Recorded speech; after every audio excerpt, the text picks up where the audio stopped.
What's up, everybody? Eric here with another EWE Reviews. Today I'm going to be reviewing Ahsoka Episode 6. Before we get into that, please like the video, subscribe to the channel, let me know what you want me to review next. But yeah, this is Ahsoka Episode 6. The title of this episode is Far, Far Away. The episode released on September 19, 2023. It streams on Disney+. The director for this episode is Jennifer Getzinger. Written by Dave Filoni, and the cast includes Rosario Dawson, Natasha Lee Bordizzo, Mary Elizabeth Winston, Ray Stevenson, Ivana Sacno, Diana Lee Inosanto, and David Tennant. And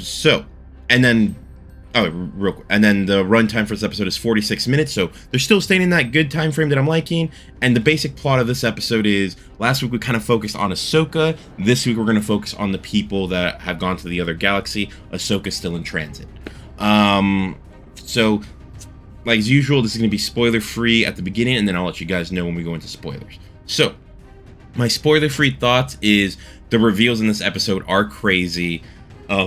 Stick around for my spoiler-free review. I called this already, so I was just really happy. I was like, yes, I knew what they were going to do. And I really like what they're doing with Lord Balin. I am not 100% convinced he's fully a villain. He kind of seems like he still has a lot of those ideas of being a Jedi, but he realizes the way of the Jedi doesn't really work. So I kind of feel like,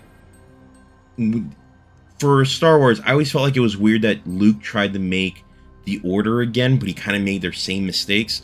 Like in Mandalorian, I didn't like how he made Grogu choose, and I was just like, Luke, what are you doing? Doing things these way are exactly why the Jedi failed the first time.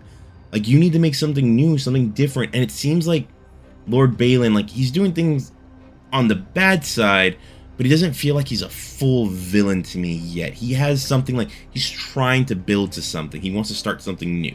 What that is, I'm not 100% sure yet. Alright, and I actually like that Ahsoka got her time to shine in episode 5, and this one, she's only in it for a little bit, and then we focus on the other characters like Sabine, Lord Balin. I thought that was a really good thing of doing, of like, okay, you gave her episode to shine, now let other people shine. And this isn't a really heavy action episode, and that was a nice change of pace. Last week's episode had a lot more action. I thought that was cool for that episode, but you can't do that all the time. So I like that this episode was less about that, more dialogue, more of them having like these small moments of like, okay, we're gonna have some quiet for a little bit, nothing's gonna be happening, but we're leading up to some suspense, making you think, oh, what's about to happen, things like that. The cinematography in this episode was like very large, of like, okay, what's going on here? We want to see some big things, and I really liked how that worked compared to like battles in the last one.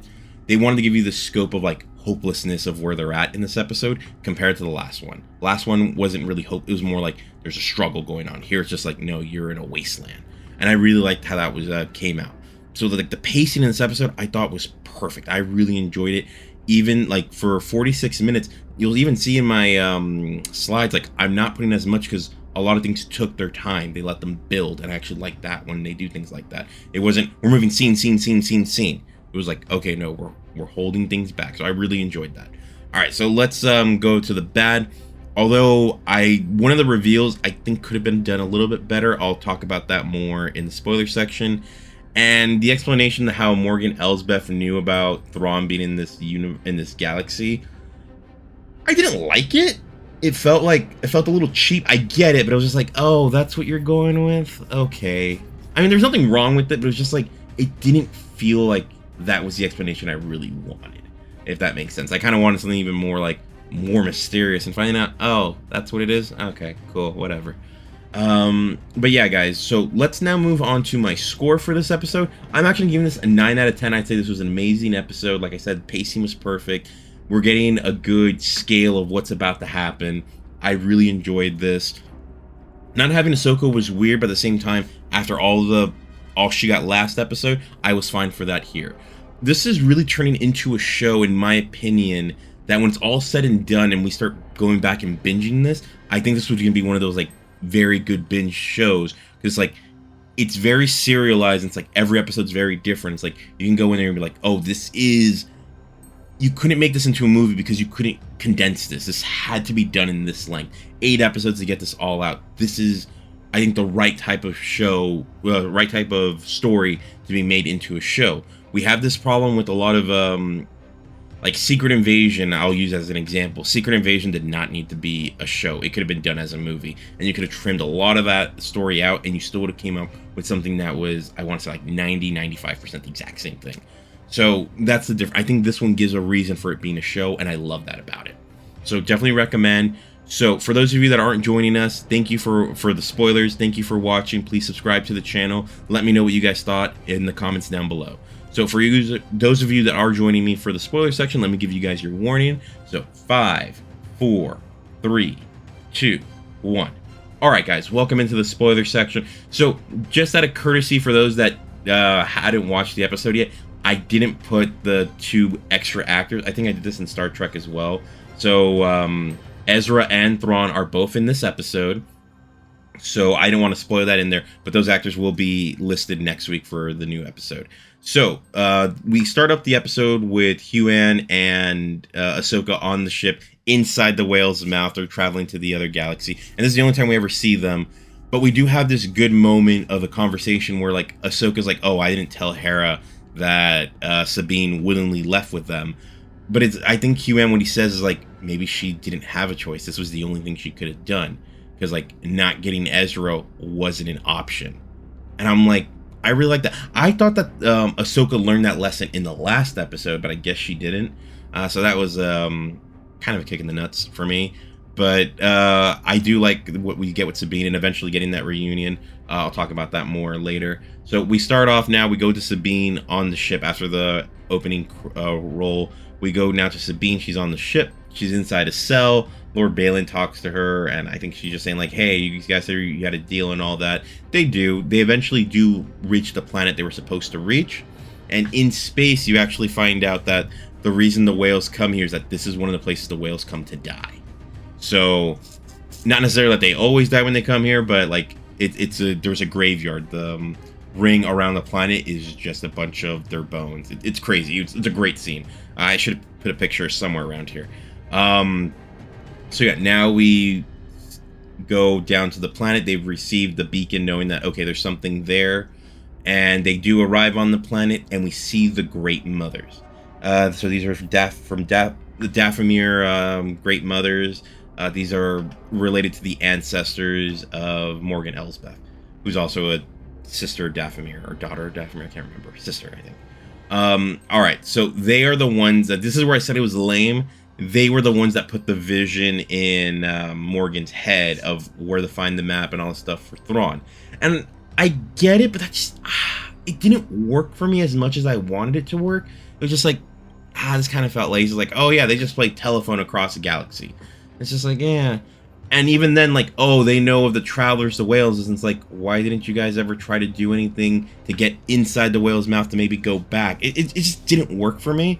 That scene, it was just like, oh, this is kind of weird, but that's fine. So they end up putting Sabine in a new cell, and then you have this conversation between Lord Balin and Hati, and this is where I say it's very interesting, because he's talking about stories that he heard when he was inside the Jedi Temple, and it kind of doesn't feel like he fully hates what the Jedi were. He seems like he still has some love for the Order. And I'm like, this is really weird. He's a different type of dark Jedi, I guess, where he doesn't fully hate what the Jedi were. I think he just hated what they had become. So, like, he loved the idea of the Jedi in idea, like a theory, but he didn't like what they were doing in practice. And I was just like, this is very interesting. I do hope we get more with him. I have a feeling the character is going to die unless they're going to recast after the season. But yeah. So after that, we start getting this thing of Sabine's in her cell, and then things start shaking. And we then go to a wide shot of where they were all at this pillar, and then you start seeing Thrawn's Star Destroyer. And it's just like, oh, that's the same Star... Like, as soon as I saw it, I'm like, that's the Star Destroyer that he was in when Ezra used the whales to get them out of there. And it's like, it's that Star Destroyer, and it is taking punishment. You can tell this thing is nowhere near where it once was. And that's interesting to see. It's like, oh yeah, they had nowhere to retreat to, nowhere to go, nowhere to go for like help. And then you even see Thrawn's entrance, where you start seeing like a bunch of his stormtroopers on the sides, and their armors are just too crabby. You can tell like, oh, they tape stuff up because like they got to do what they got to do because they don't have the resources in this galaxy, or even in this planet. I don't think they have an engine that can get them out of that planet. They've probably just been there forever. And then we eventually see him. We see Grand Admiral Thrawn. It's just like, this guy's, the voice, everything about it. Like, it's the same voice act. Lars Mikkelsen also did the voice for the character in Star Wars Rebels, so it's like the voice is still there. His creepiness is like, oh yeah, I want this guy dead. But yeah, then we have Thrawn and Sabine have a face-to-face, which is interesting because I always like they did meet in Star Wars Rebels, so it's really cool to see this connection between these two. And even the things he's even saying is like, oh, well, we made a promise to you that you'd be able to find Ezra, so we're gonna give you the supplies to go and do that. But he even tells her like, but we're leaving, so I mean that's on you. I don't know, it felt so creepy, but you already know he has a plan. And sure enough, they give her all the stuff that she needs, like weapons and stuff, like her weapons get given back to her so she can go find Ezra. But right away, Lord Balin and Hati are told, hey, go follow them and go follow her, and if she finds Ezra, kill them both. And it's just like, yeah, I knew that was the plan was going to be. While Sabine's out there, she's riding this thing called a Howler. It's basically like a weird giant dog looking thing, maybe like mixed with a wolf.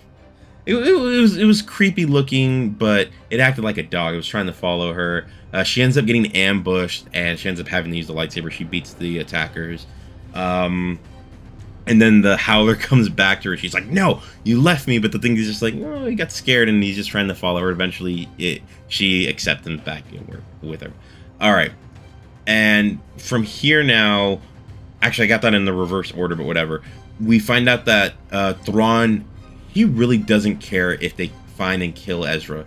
He's more like, he wants to get off this rock. That's all he cares about. He cares about going back to the other galaxy, restarting the Empire. It's like, that's his plan.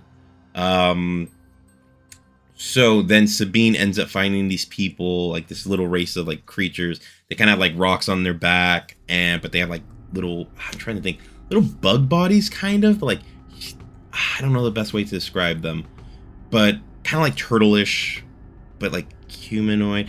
Squirtle, like a skinnier Squirtle, I guess would be the best way to describe it. And they recognize the Rebel logo on her arm. And she's like, wait, you guys have seen this? And then she says Ezra, and then a bunch of little guys show up, and it's clear they know Ezra. So then we cut back to Lord Balin, and he's looking at where Sabine beat the ambushers.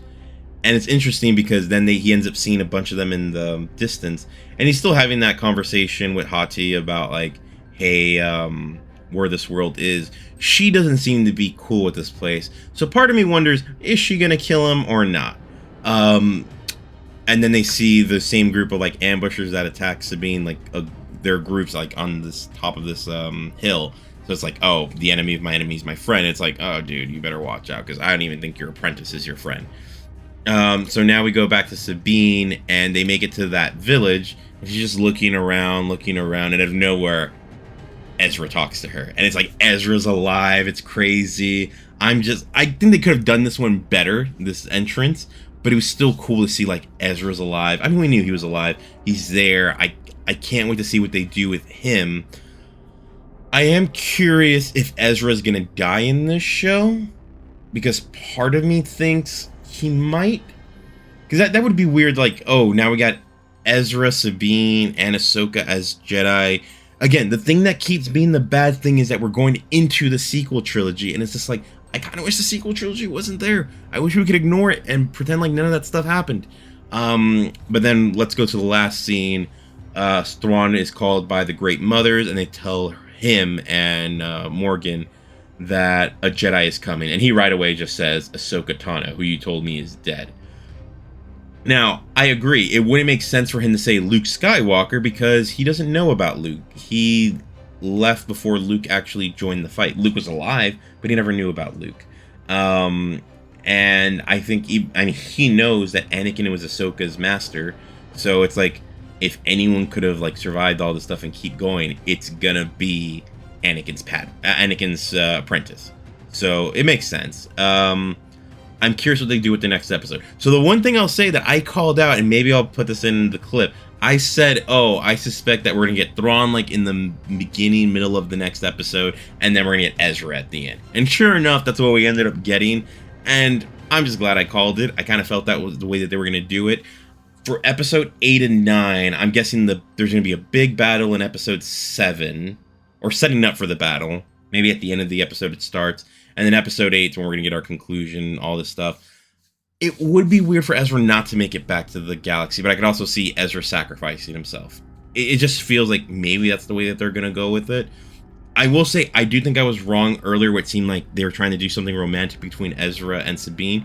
It did seem more like friendship in this episode, so I'm glad about that, because that was something that was talked about in Rebels. I don't want them to switch that out. But yeah, guys, let me know your thoughts in the comments down below about this episode. Please like and subscribe to the channel.